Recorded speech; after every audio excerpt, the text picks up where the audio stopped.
Om. Gayatri Mahamantra with your back straight, both hands upon your laps, left beneath the right. Om Bhurabhuvah Swaha Tatsaviturvarenyam Bhargo Devasya Dhimahi Dhiyo Yona Prachodayat.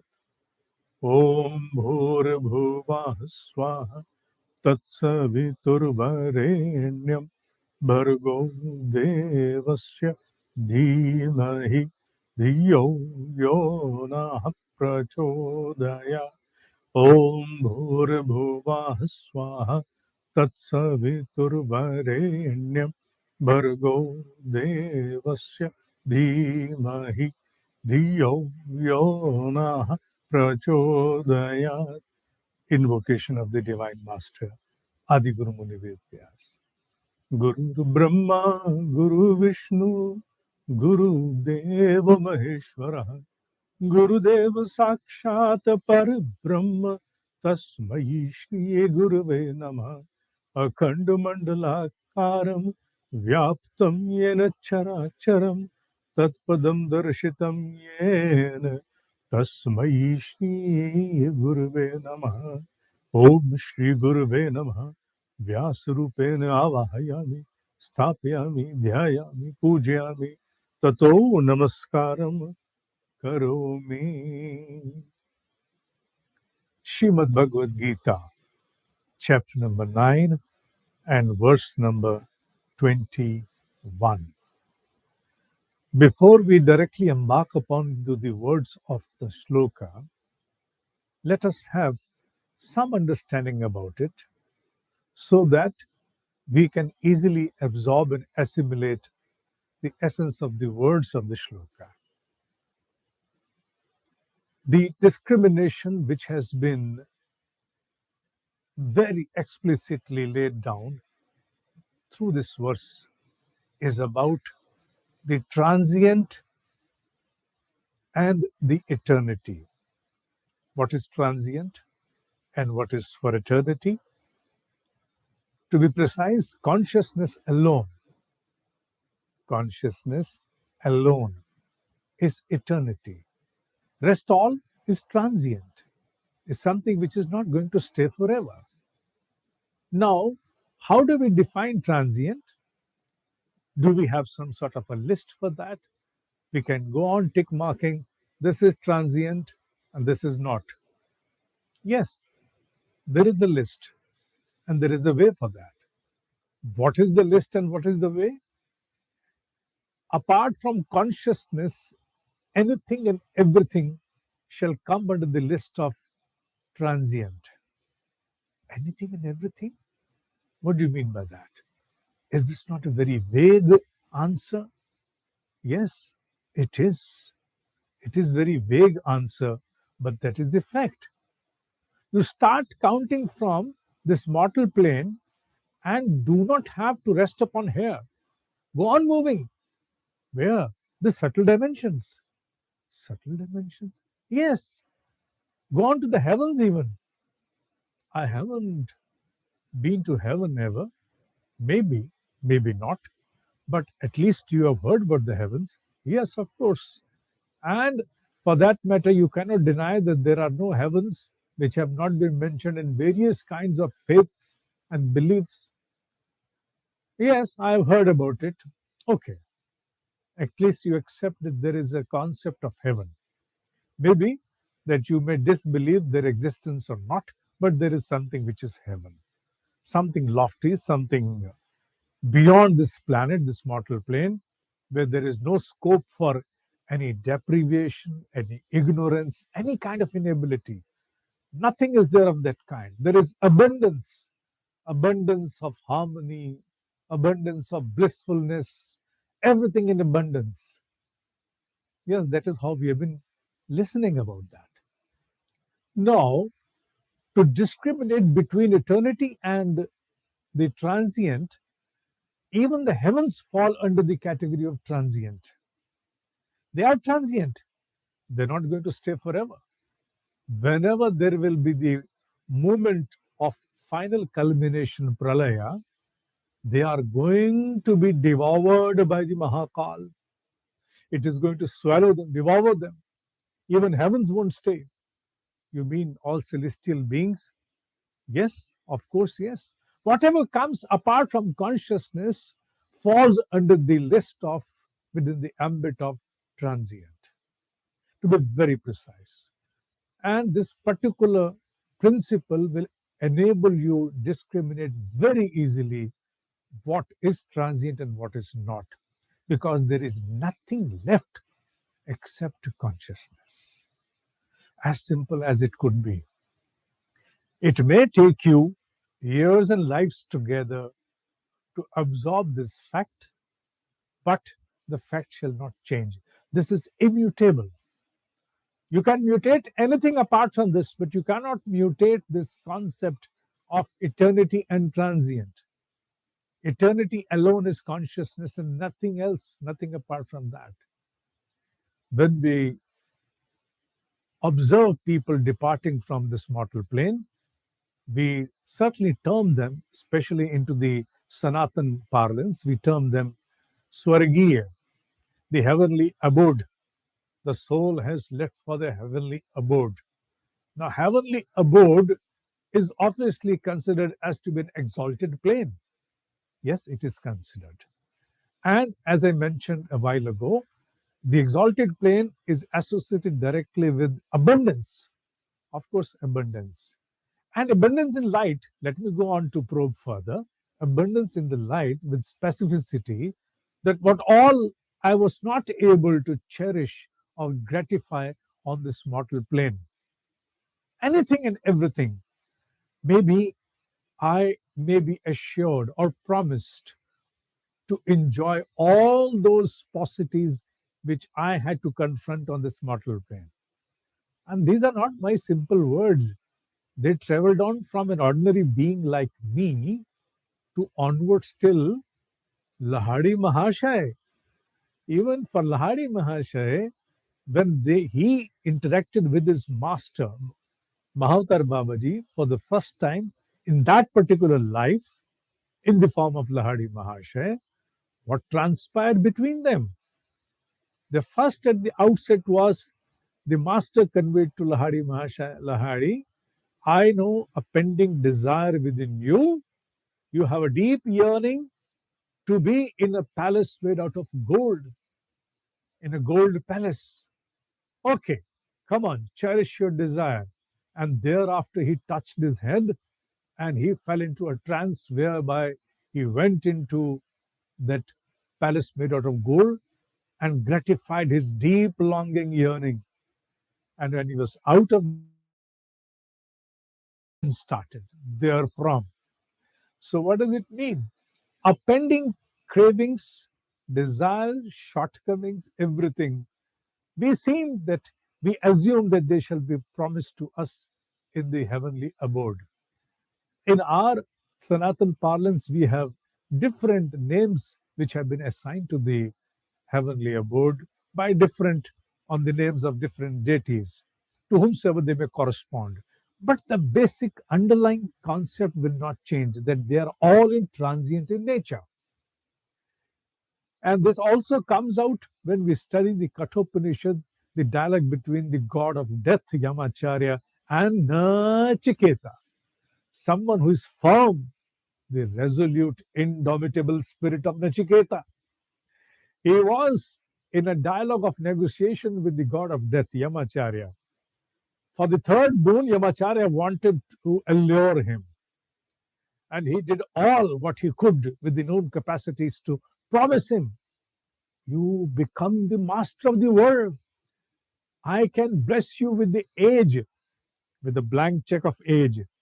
You may go on to write any number, although it is not mentioned in any of the verse over there, but yet the underlying connotation was the same, that you may write for yourself 10,000 years, 20,000 years. Humans cannot prolong more than 100, as generally understood, barring few exceptions. So you are assured of 10,000, 20,000 years. Go there. You'll find all beauty. to serve you, and you shall be able to cherish even those kind of execute kind of deservings, cravings, striving for in this world, and unimaginable ones. Yes, imaginable ones are there in the list, but even the unimaginable, something which you cannot even conceive of, you have never dreamt about, even those shall be there. Now, people, we can only comprehend in general parlance whatever we have observed with our eyes, with our ears, and with our touch, taste, etc. But we cannot comprehend something which is unheard. No, it's not easy to comprehend something which is unheard. And Yamacharya promised him even the unheard, something beyond the ambit of your understanding. Even that shall be there. But Nachiketa had only one particular premise to defy the allurements. What was that? And that defiance was projected to Yamacharya by one premise. What after that? Of course, you have to come back to this mortal plane. Come back to the mortal plane again? Yes, because the final plunge of emancipation shall occur from this mortal plane. Nachiketa was a resolute will. He said, if that be so, then why should I go on for a voyage to this transient aspect of a heavenly abode? No, I don't want. If ultimately the final plunge has to be from here, then why not straight away move onward? Yeah, that was Nachiketa. But for us, the common ones, these words are lofty, but it's not easy to follow. We understand many things, we acknowledge them at our own depths, but are we able to follow them? No. Why? Because we do not know our own roots. We have never been able to traverse the roots of our own awareness. What all we know is whatever transpired in this box, which we term as brain, in the form of thoughts, imaginations, inspirations, whatever you go on. And we do not know much about our own self. The most unread book, the most virgin book on this planet is we ourselves. We have never been able to unravel our own hidden aspects. We don't know about ourselves. The understanding and acknowledgement goes on proceeding at the surfacial aspect, very ephemeral. But what about our depths? The depths are there where our propensities have been programmed, they've been cast by our own behavioral experiences of many, many past lives. So the moment we understand something, and out of a spell of that understanding, we give an acknowledgement and make a declaration that no, I want to become a renunciant. I am detached. Good. That's a good pronouncement. But what is the age of that pronouncement in actual? It's not going to last long. Many people, they come under this spell of detachment in their lives, one time or the other. And the spell of detachment is cast upon them, maybe out of some kind of odd which they have experienced in their life, or maybe they have been interacting with people who have been preaching some aspects of spirituality and growth in spirituality. Maybe under a kind of a self imposed obsession, they become a renunciant or a detached one in a transient manner. But that does not stay. That does not stay for long. What happens? After a passage of time, then those sleeping beauties by the name of our own cravings, propensities, and yearnings, they find their opportune moment to rise again and project themselves before us in a very magnified manner. And what happened? All our spell of renunciation is then thwarted away.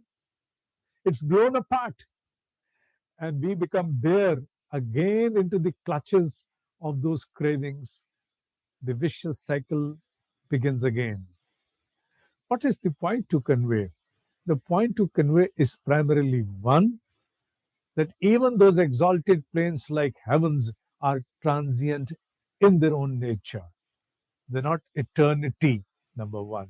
Number two, whenever we fall under the spell of renunciation or detachment, it is not necessary that it is going to stay forever till the final culmination of emancipation. It may be so that 99 out of 100, the spell or self imposed obsession of detachment may be transient in nature.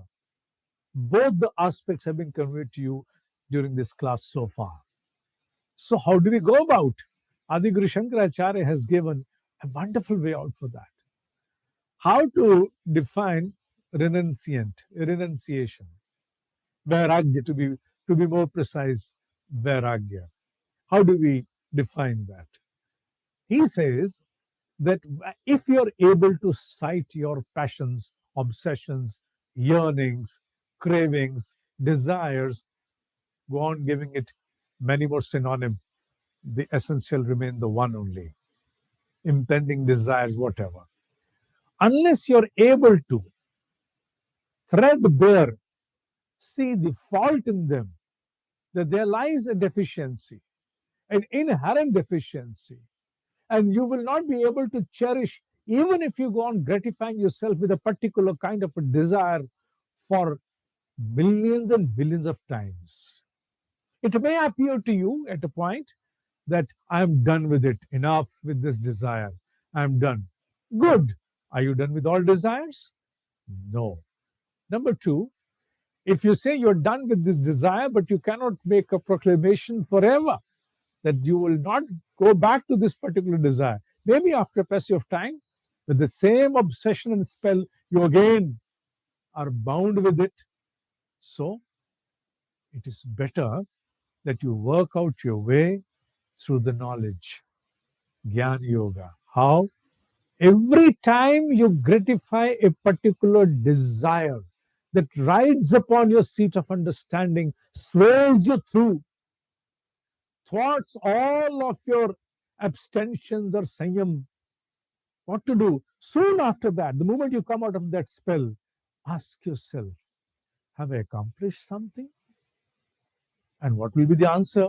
Well, that's a very tricky question. The answer shall be different to different people. People who are tamasic will say, oh, that was something beyond. People who are rajasic will say, this is what his life is meant about. The objective of life has been cherished. Whenever I cherish the desire, gratify myself, I feel that I am living. And what about the sattvic one? The sattvic one shall probe deeper. What have I gained? Has there been any addition to my individuality? Is there any enhancement? Have I evolved? Was there any kind of inner growth experienced after this gratification? And the sattvic will come back with the answer every time. No, it was a kind of an wave, something which was like a storm.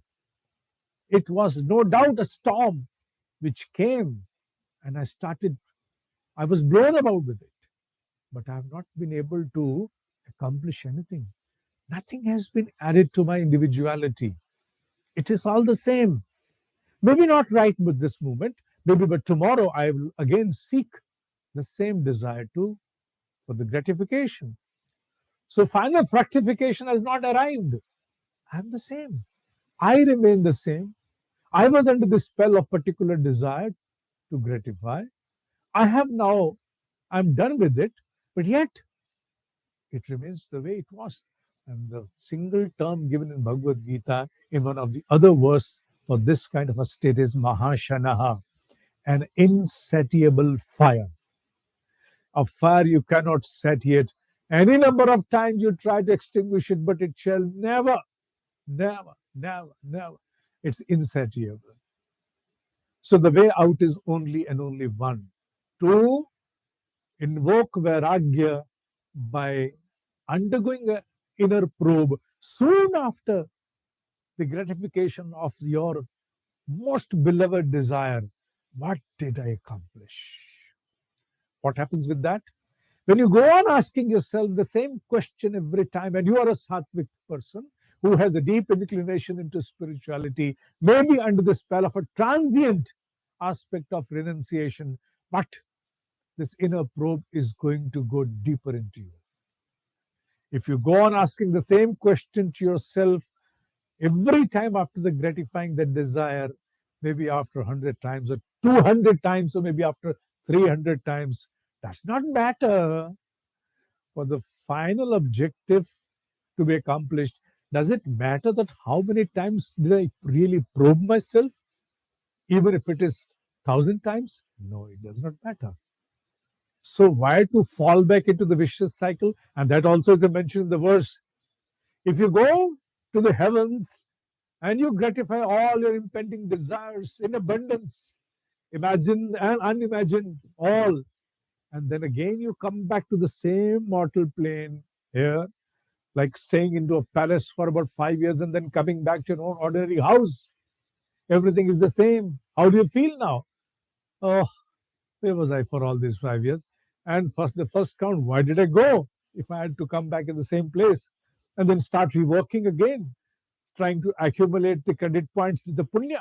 I can encash them in some other life, probably. Again, for what? Again, heavens. Again, the transient stay into the heavens, and then again falling back over here. Why? Why to go on experiencing this? Why to fall? Why to be entrapped into this such a vicious cycle? Why don't you think, and think?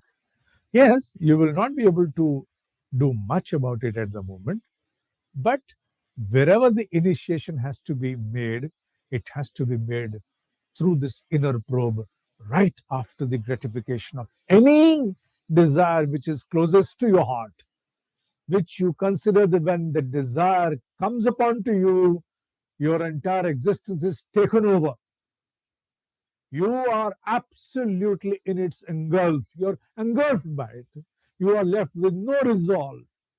Nothing works. No wisdom works. Nothing works. You become a tiny creature in front of it when confronted with the spell of such a desire. Ask yourself, and you'll find that every time you shall conclude, I accomplished, no, I simply gratified. Has this gratification given me something? No, I am the same as I was before gratifying the desire. Then who gained? Who gained? Probably something else. A drive, a storm which came, took over my sovereign entity, and then left me abandoned. I didn't gain anything. I didn't get anything at all. Go on asking this question, and whenever renunciation will come, it will be meaningful. Then it is going to stay. Otherwise, renunciation to sattvic people is always close by, but transient. It does not come to stay. Now let's come down to the words of the verse. Here they are right before you. Te tam bhuktva swargalokam vishalam क्षीणे पुण्ये भर्तलोकम विशन्ति एवं त्रैधर्मम अनुप्रपन्नः गतागतम काम कामः लभन्ते. You may cherish through the ritualistic practices. You may adhere to the discipline of the Vedas, especially which part of Vedas? Veda has two parts: Veda Purva, Veda Antaha. Veda Purva, it concerns this mortal plane. All goodness and wellness are mortal plane. And Veda Antaha, also understood as Vedanta, it talks about final plunge emancipation. So the Vedas have got the major portion of Veda Purva, ritualistic order, whereby it is mentioned in Sahita and Brahman, it is mentioned if you want a particular abide by this procedure, do this, and the gods will please upon you and then shower their bliss. They say it mentions here for the Vedas Trei Dharmam, Rig, Yaju, Sam. Athar being the part of Sam. If you go and follow the ritualistic order of the Vedas, that is the Veda Purva, and you're able to accumulate credit points in the form of punya, and you encash them, or they are encashed at some celestial plane, exalted one, once you exhaust them, you will be back to the square one, that is this mortal plane. And after that, there are all chances, and this is a very, very vulnerable point. Very vulnerable point. What is that? There's a premonition being passed down for this vulnerable point. And what is that? That is gata gatam kama kamaha labante. There are all chances that if you are back from those exalted celestial planes, again you fall a prey. Prey. You're vulnerable. Again, you fall a prey into the entrapments of these seekings and yearnings and desires, all in transient nature.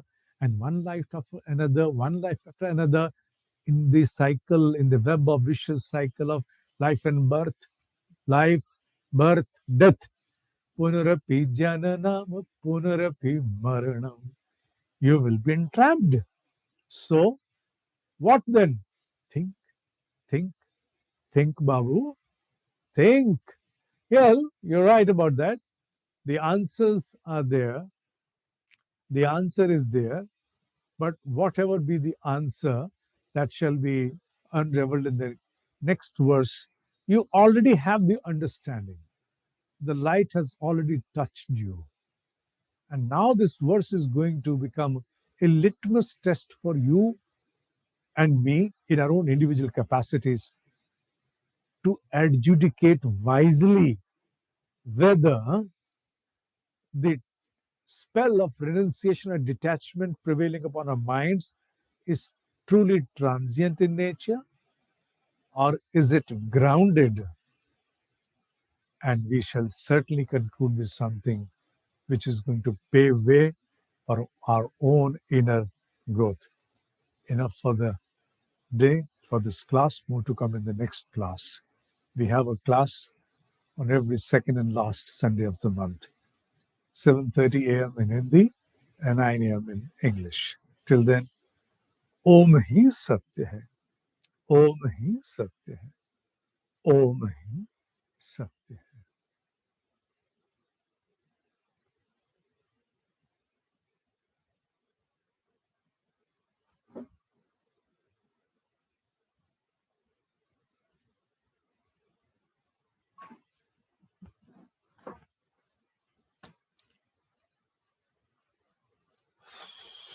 What happened? I don't know.